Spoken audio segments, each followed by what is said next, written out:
Hey guys, Brandon Barber here, Brandon Barber Coaching Group. Okay, I'm getting ready to make phone calls.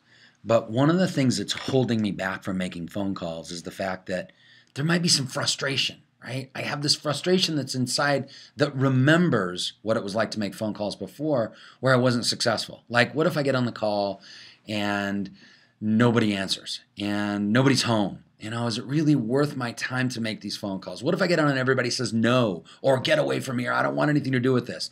So I'm remembering all that stuff thinking, do I really want to make phone calls? And in the back of my mind, my subconscious is trying to figure out ways to avoid that.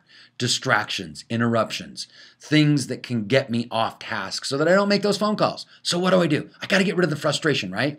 I got to make my mind or help my mind to identify that this is a positive thing. It's not a bad thing. So let's eliminate the frustration that might be there. Let's make our brains forget some of the negative stuff that maybe happened in the past.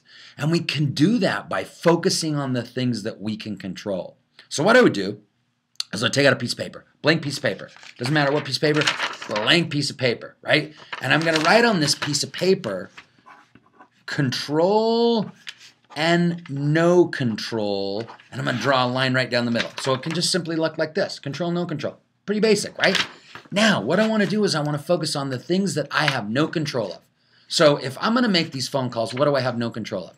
I have no control of whether they answer. So I write that down, whether they answer.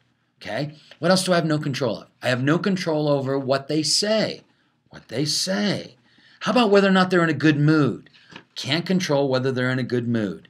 How about whether or not they've got these things going on in their life that's frustrating them, that's creating problems for them, and so they don't really want to talk to me? I can't control that stuff. What else can I control? I can't control their attitude. I can't control their thoughts. I can't control whether they have any preconceived notions about my coaching program. I can't control those things. Now, what frustrates me about making phone calls? And my guess is what you'll find is everything that you can't control and everything that frustrates you are one and the same. But I write it all down so I'm clear about that stuff. Now, let's let it go. I can't control this stuff, so let's absolutely let it go. Now, here's the thing. I have some things I can control, right? So what can I control? Picking up the phone and actually making phone calls. Making the phone calls. What else can I control? I can control my attitude, and that starts with how I sit. So I could sit like this and pick up the phone and make phone calls, or I could sit up like this, right? There's going to be a difference in my voice. My tone is going to be completely different when I'm sitting up like this. So I can control how I sit. What else can I control? I can control how I respond to their moods, how I respond to their attitude, how I respond to what they say and do. I can also control the outcome.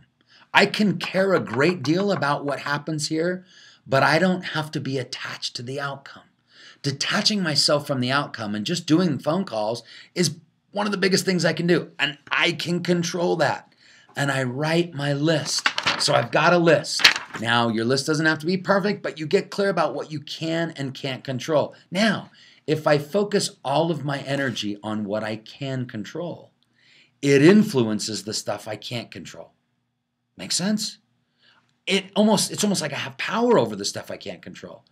When I let go of the things I can't control, completely let go of them, I'm in control. And now I'm not frustrated. Now I can't wait to get on the phone and make phone calls. Tune in next time and I'll tell you how to get a little bit more excited about making phone calls. Good luck and go to work.